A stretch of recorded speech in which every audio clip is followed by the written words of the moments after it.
मोदी हुकूमत की जानिब से लाया गया है उसके ऊपर रखा गया है।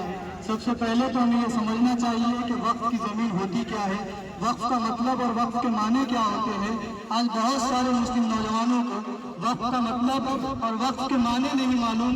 हम सड़कों पर उतर कर एहतजाज कर लेंगे, हमारे नुमाइंदे ऐवान पार्लियामेंट और ऐवान असम्बली के अंदर अपनी आवाज़ें बुलंद कर लेंगे, लेकिन जो कौम का शऊर अब तक अगर वो शऊर के साथ आगे नहीं बढ़ रही है, तो मैं समझता हूँ हमारे सड़कों पर उठने वाली आवाज़ें और हमारे असम्बली और पार्लियामेंट में उठने वाली आवाज़ें, बेशऊरी के साथ उठने वाली सियासत की चीखें आगे बढ़ना चाहती है, वो तरक्की हासिल करना चाहती है, तो अपने माजी के साथ उसको बाशऊरी के साथ आगे बढ़ना होता है।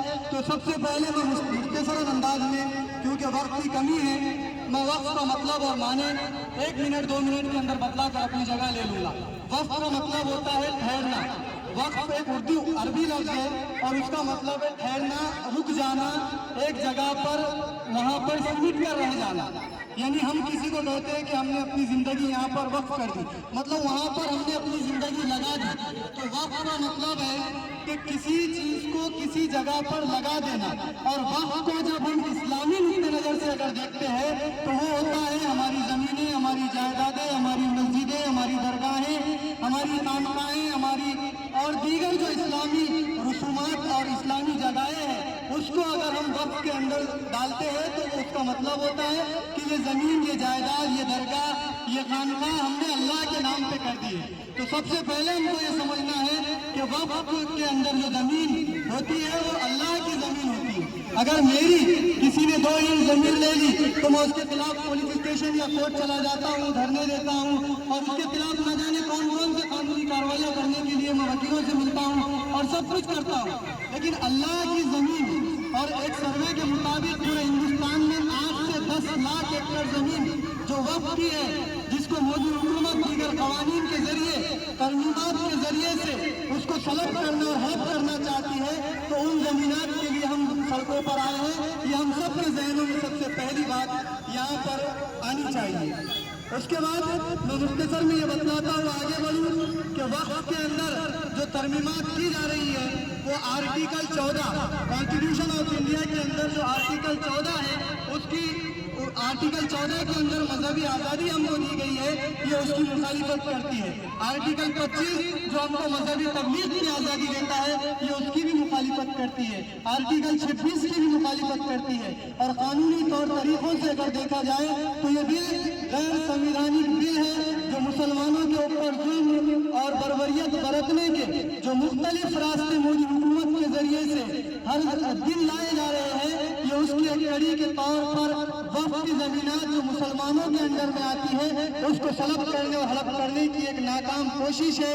इंशाअल्लाह जब तक इस मुल्क का मुसलमान अपने बाशऊरी के साथ आगे बढ़ेगा, इस मुल्क का मुसलमान जब तक एक सूझबूझ के साथ आगे बढ़ेगा, हमें अल्लाह की ज़ात से उम्मीद है कि इस मुल्क की कॉन्स्टिट्यूशन और इस मुल्क के दस्तूर के मामार डॉक्टर बाबा साहब अम्बेडकर ने जो हमको हक संविधान के अंदर और कॉन्स्टिट्यूशन के अंदर दिया है, हम उसको कॉन्स्टिट्यूशन राइट के साथ आगे बढ़ते हुए अपनी लड़ाई लड़ेंगे और दस्तूरी अंदाज में अपनी लड़ाई लड़ते हुए हम जो है तो अपने हुकूक को हासिल करेंगे। इसके अलावा मोदी हुकूमत को अगर बिल लाना है तो आज दीगर कई मसले ऐसे पड़े हुए हिंदुस्तान में, आप उसके खिलाफ बिल लाइए।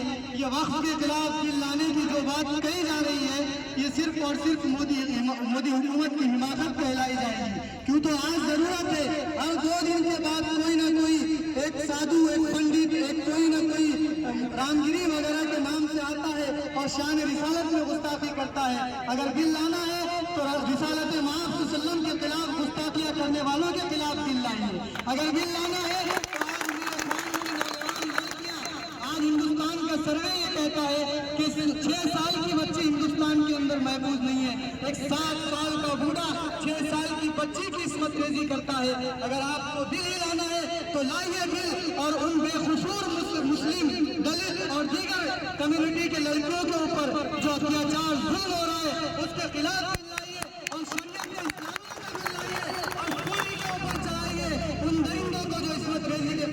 इस्मत रेजी कर रहे हैं। अगर आपको बिल लाना है तो आज हिंदुस्तान का सर्वे ये कहता है कि हिंदुस्तान की 25% आबादी रात में बिना खाना खाए सोती है। अगर आपको बिल وہ پیٹ بھر کر سوئے. اگر آپ کو بل لانا ہے تو ایسا بل لائیے. آج 15% آبادی جن کے سروں کے اوپر چھت نہیں ہے ان کا بل لائیے اور ان کو چھت دینے کا اور گھر دینے کا کام کیجیے. بل لانا اور صرف مسلمانوں کے خلاف لانا یہ ملک کے مسلمانوں کے ساتھ اور ملک کے سیکولرزم کے ساتھ کھلواڑ ہے اور اس کا مذاق اڑانے کے مترادف ہے. وقت امینڈمنٹ بل پر ہم بہت ساری باتیں یہاں کہہ سکتے تھے لیکن وقت کی تنگ دامنی مجھ سے گلا اور شکوہ کر رہی ہے. اس لیے میں آخر میں صرف یہی کہوں گا کہ میں ہندوستان کے 20 کروڑ مسلمان اس بل کی شدید مخالفت کرتے ہیں.